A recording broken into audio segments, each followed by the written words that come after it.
In this video, we will show how to properly connect the straight pipes for the BMW G80 M3.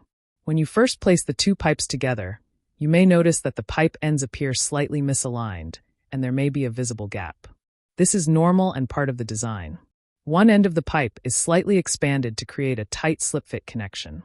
Because of this design, the pipes may not look perfectly straight before installation. Before inserting the pipes, make sure the slit on the expanded pipe is positioned away from view, as shown here. Next, begin inserting the pipe at a slight angle from the upper right side, pushing inward toward the connection. Because the fit is tight, the pipes cannot be pushed straight together at first. Insert the pipe at this slight angle, then gently rotate and guide the pipe into the expanded section.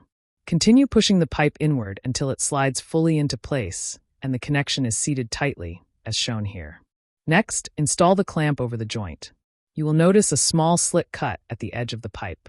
This slit is designed to allow the pipe to compress when the clamp is tightened. When installing the clamp, make sure the clamp does not cover the round end of the slit. Leave this round slit opening visible so the clamp can properly compress the pipe. Finally, tighten the clamp evenly to secure the pipes and create a tight, leak-free exhaust connection.